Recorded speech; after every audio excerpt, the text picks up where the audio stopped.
It's going to take some time to load up.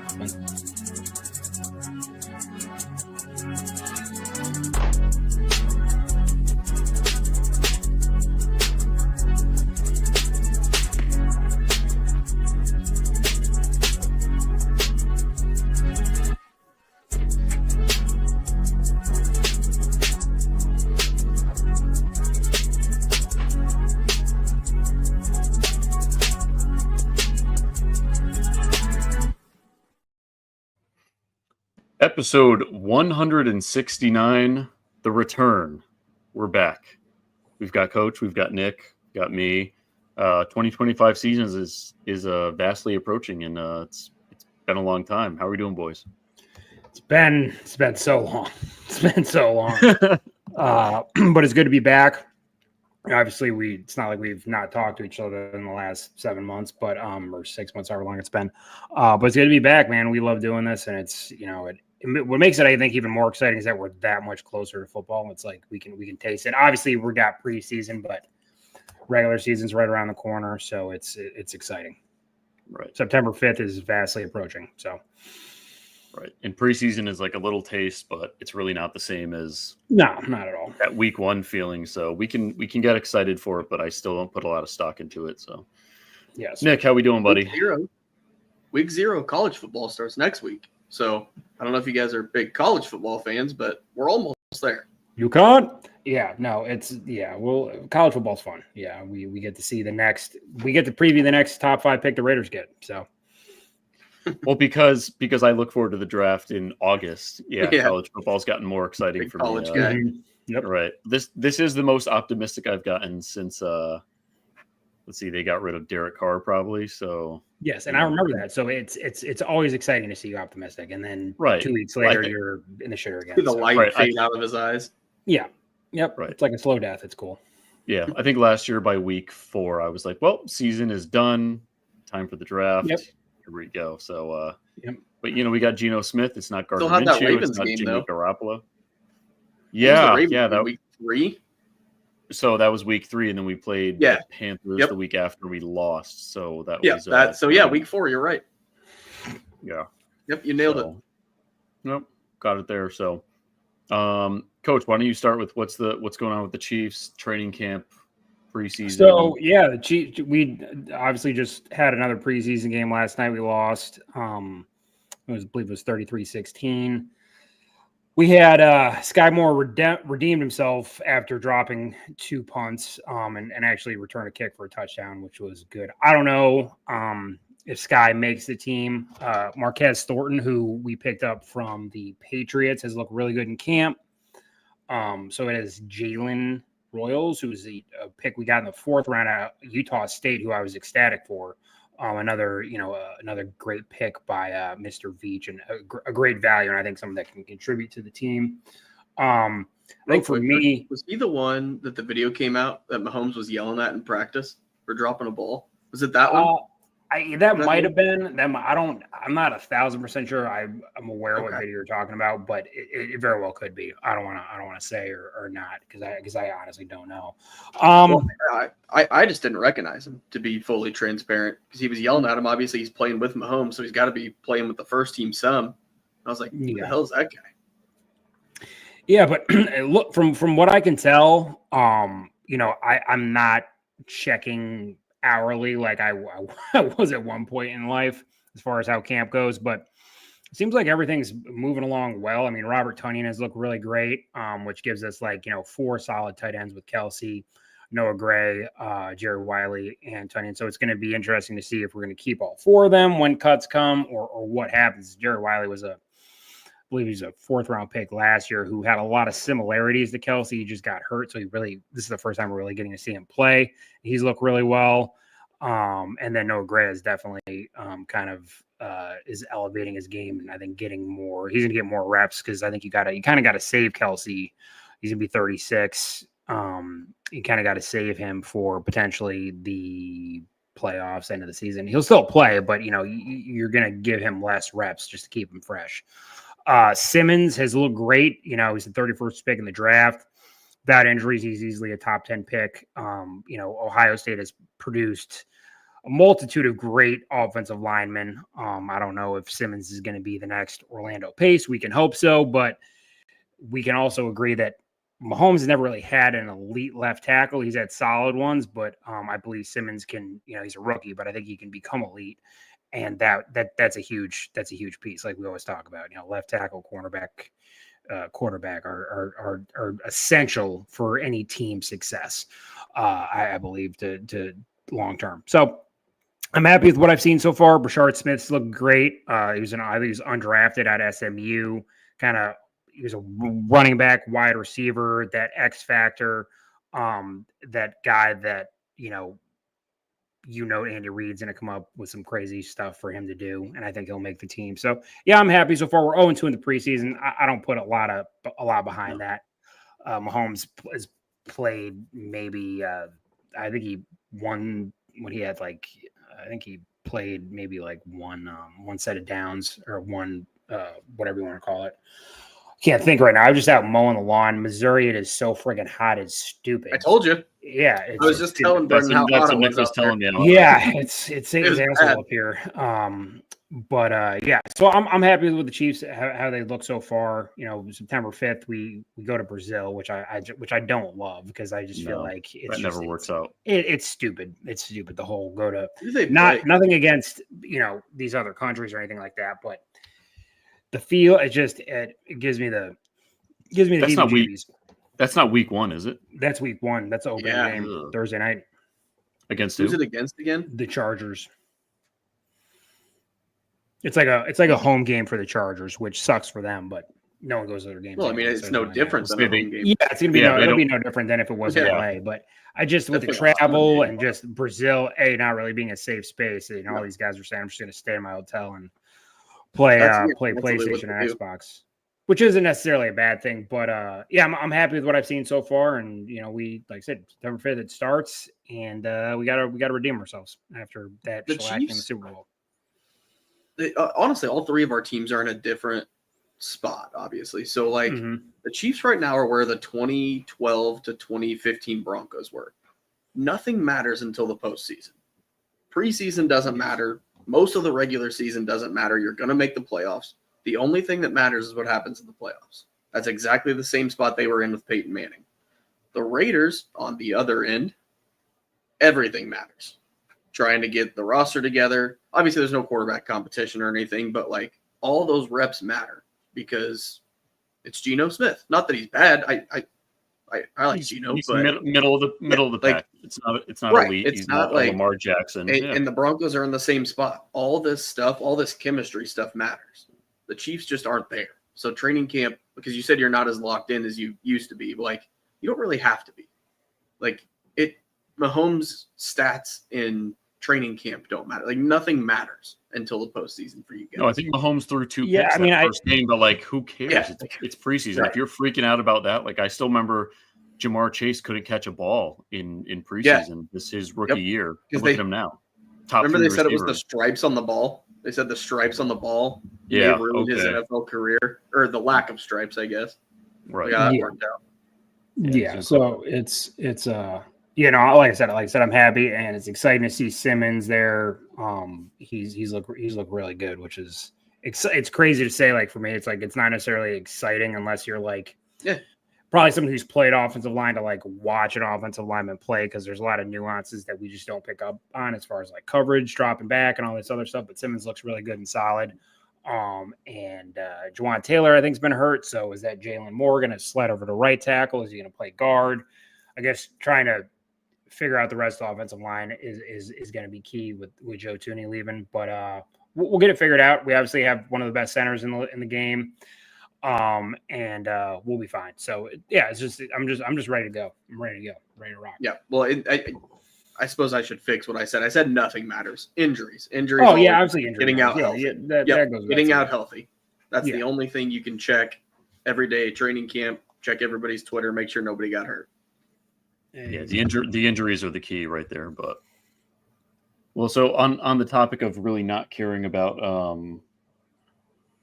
preseason stuff. So Ashton Genty's first start was -1 yards, which was not ideal. And then you have Travion Henderson, who's just fucking tearing it up over there. But honestly, I'm not worried about it. It's preseason. There's been some issues with JPJ, Jackson Powers Johnson, and where they're going to move him around.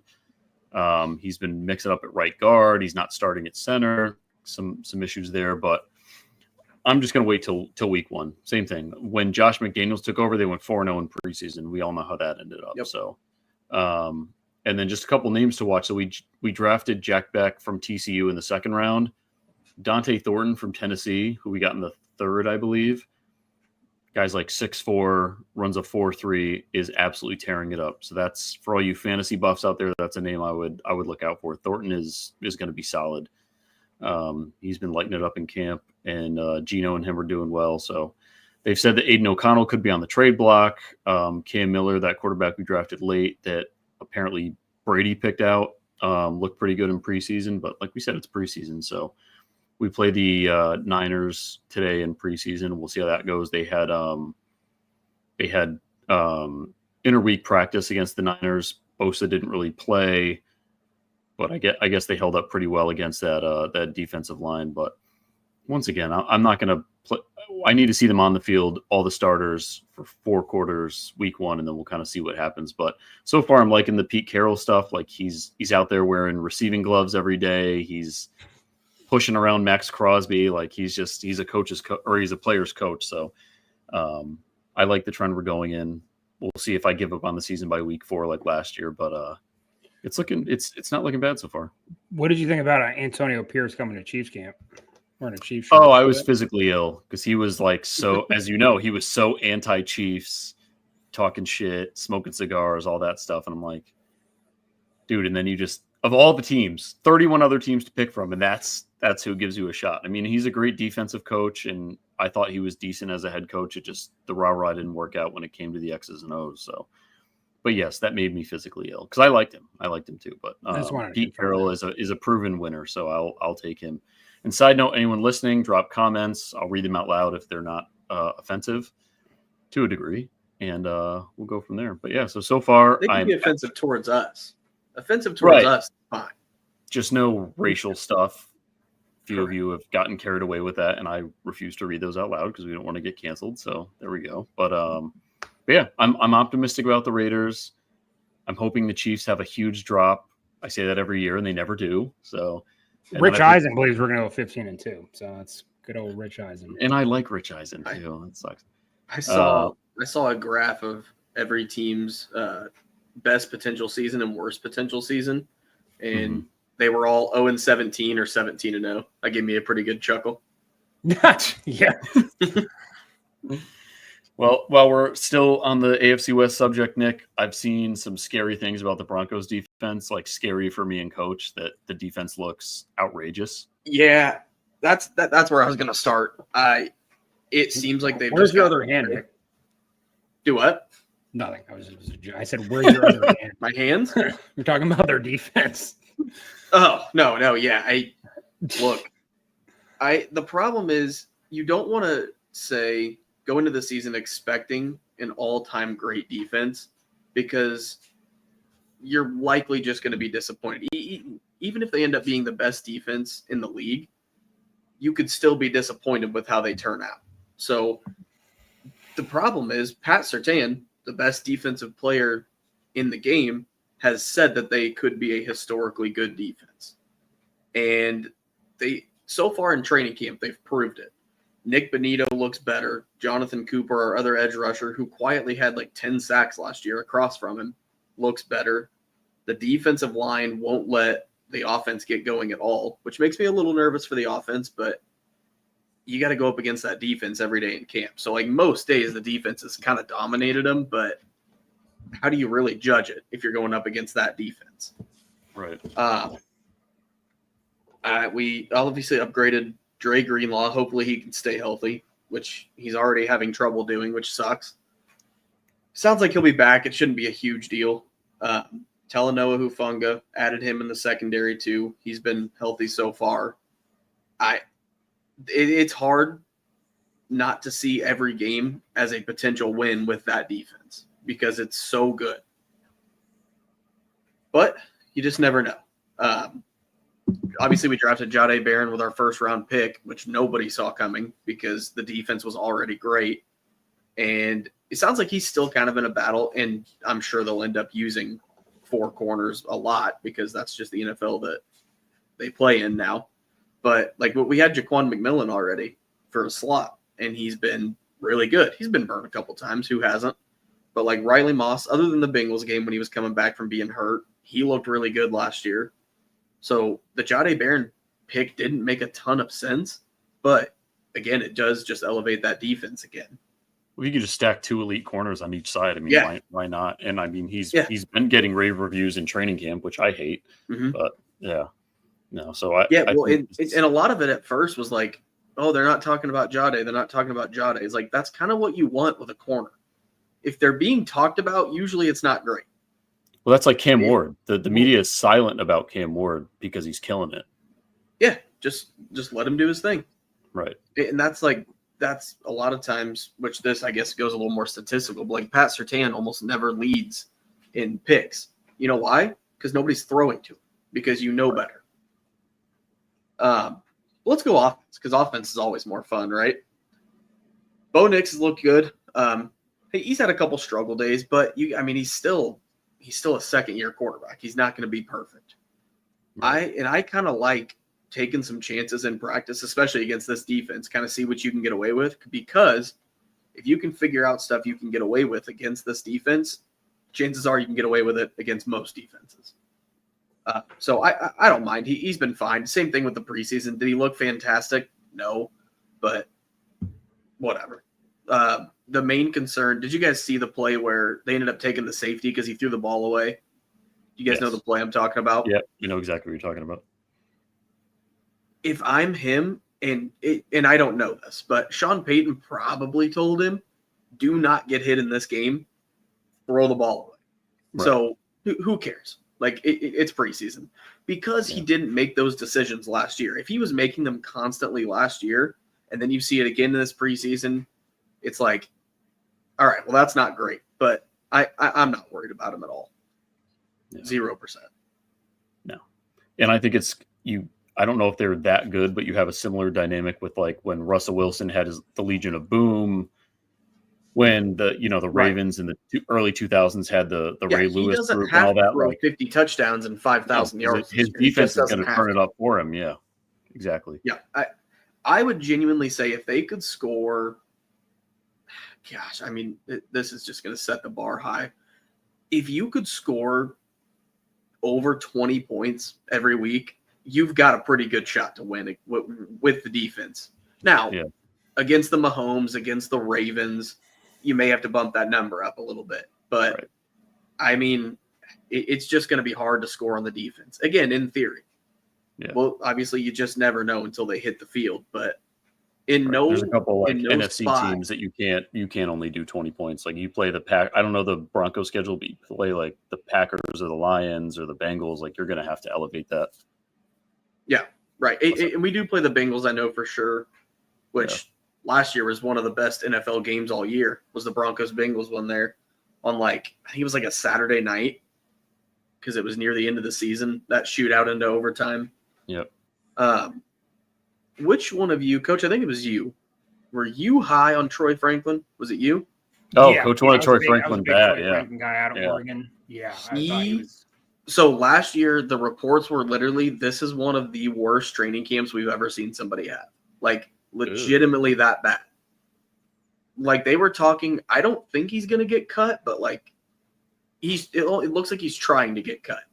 Right. Like, Treylon Burks bad? Yeah. Yeah. This year has been a complete 180. We are talking possibly wide receiver 2. I mean, he put on like 10 to 15 pounds. He's up to like 190. So now he's like 6'3", 190, and he's that fast. I think he's had like 1 or 2 drops all of camp because that was his thing last year is he couldn't catch, which obviously as a receiver, not great. But that's the guy that may just turn around the offense. If you can get a guy that's like that across from Cortland Sutton, now you've got your weapons. Obviously, we added Evan Ingram too, but Troy Franklin's the one I really wanted to talk about. I mean, and to give you some credit, because last year it was like, no, it looks like he might be the worst receiver on I mean, the team. I was okay with the Chiefs drafting him. I think I might have mocked him in the first round at I think we had him at 32 or 31 for you guys. Yeah. 32 or 31. So no, that's good for him. I think it's exciting that the AFC West is going to be such a battle. Chargers look good. The crazy thing is we were talking about a little earlier about elite wide receivers. We don't have an elite wide receiver in the AFC West. Which is kind of crazy. Which not makes a your true defense, not a true I wouldn't say not on any of the teams. No, not on any of the teams. I think the closest, right? Who do you think would be the closest? Probably Court or Rashee Rice. I would say right now, or Rashee Rice, maybe. Yeah, Rashee Rice. I had Ladd McConkey too. I mean, Ladd McConkey had a phenomenal. Yeah, that's fair. Yeah, if Rice plays like he did in the beginning of the year last year. Yes, because he looked the first 4 weeks or whatever. I was like, damn, this is his peak right now. He looks great. I'll say, to be honest, I'd probably put those three on the exact same tier. They need to take one more step to be an elite top, but they're all right there. They're all right there. So, and that just proves, with your defense, how much of a difference that's going to make. Because if you don't have a true elite wide receiver and you got an elite defense with elite corners and secondary, it's going to make it. You better be able to run the ball and come up with some trickiness, and those tight ends better do something. So we're in for a battle. We'll obviously do our preview here in the next couple of weeks for our teams and how we, we explained this to Nick. For instance, I'll give the preview for the Broncos. You'll do it for the Chiefs, or no? The three of us, how are we going to do this? No, so you can do the Broncos. Yeah, I'll do the Broncos. You do the Chiefs. I'll do the Chiefs, and then you do the Raiders. Yeah. It's just switch them around. Yeah, we'll just switch. Yeah, I'm an idiot. So we'll do our season predictions, and we'll just see how close they are. And as long as you have the Raiders under 500, then you'll win. So yeah. And we'll have our regular yearly predictions contest, which I won last year. No big deal. Yeah, no big deal. Yeah, so it's exciting. It's exciting time. And I think we need to incorporate a little bit more fantasy this year. Yep. Take advantage of our underdog promo code RTK. Still a thing. So bet $100, get $100 back. It's fun. It's going to be legal here in Missouri now. So we have no excuse not to use it. I mean, we could use it before, but we're going to have more options within the underdog umbrella. To December 1st, I believe. December 1st. So a little bit for Missouri, but still, it's still use the promo Plenty code. of time to get your bets in. Yep. My Connecticut people, we still don't have it, but if you live in Massachusetts, you're good. I was talking about it with Brendan. We might want to send you some RTK merchandise if you can show us that you signed up for Brady and the Kid. Use our promo code. Email us your username. We'll send you out something. We got t-shirts, hats. They're dope. Hats, t-shirts, hats, whatever it may be, and you can get that as a thank you for signing up. So it's fun. And then SeatGeek. Look, if you want to go to Brazil, Chiefs fans, if you want to go to Brazil, potentially get stabbed, lose all your money, lose your passport, but save $20 on seats. Promo code RTK on SeatGeek. Use that. Or you can use it domestically. That's probably what I would suggest, more so than Brazil. But domestically. Nonetheless, use promo code RTK. As opposed to internationally, yeah. Internationally, yeah. I mean, you can, like I said, you make as many emails as you want. It's the way to do it. And you're good. So do that. Save your $20. Yep. So those are our sponsors. Please help them out. Help us out. Keeps everybody moving. And we're just glad to be back, man. We're glad to be back. Yeah. Should we issue a formal apology for missing 7 months? Yes, I'll be the speaker. We've all had life events that have happened. And some the more outcome positive of than those others. some more positive than others, but the life events have all. Have we had any positive ones? We've had some positive ones. You're gonna be a dad again. Coach is gonna be a dad. Well, yeah. Yes, I got a son coming. So Golden Mahomes, you got a tight end coming in 2045 or whatever it is. So we'll be good. We'll just continue the tradition. Golden, Cadden, Kelsey. God, that's not my last name. You can edit that out. Yeah. So it's a made up name. Yeah. It's a made-up name, Schmad. Yeah. So yeah, we're good. Yeah. So we'll we don't have. What do we change our award to? Is it still the Jackson Mahomes Award, or we change it to something else? I thought it was the Harrison Butker Award. That was it. Yeah, I think we have to come up with a new. I think we need a new award though for 2025. So that's TBD. We'll see who gets our weekly award on that one. But this has been a great return episode. We're back in the mix of things. Season predictions are coming up probably in a week or two, and then we have real, genuine, it matters football coming up in a couple weeks. So this is great. You guys got anything else for the people? No, I'm just excited to go back out, and I got to take a little break from cutting the lawn and get on here. So I was getting cooled down, and now I get to go melt again. So that'll be fun. There you go. I just wanted to say Shedeur Sanders is looking pretty decent so far. That's all. So everyone knows that I hated Shedeur Sanders in the off-season time. I wanted nothing to do with him. I did have to tell Nick he might have been right. He's not the best rookie quarterback in the class, but he looked better than I thought, and I liked his – I think he either hired a publicist or something, but someone told him, like, you need to dial it down and humble it down. So instead of being the savior of the organization, like, I think he gave himself, like, a C+ grade for that first preseason game, and I thought he looked really good. So I think if he can stay humble and stay on the right track, I think probably the whole Dylan Gabriel thing humbled him a bit and dropping – what did he drop, 5th round? Mm-hmm. Yeah, from being – potentially, QB1 or QB2, or 101, that's a hit. And that was the talk of the draft. So, which we were not able to do our live stream because I had some stuff going on. So, but maybe next year. We'll shoot for that. Yeah. Dare to dream. But we're signing off for today. Appreciate everybody that listened, and we will be back in a week or two. NFL is almost back. Thank effing God.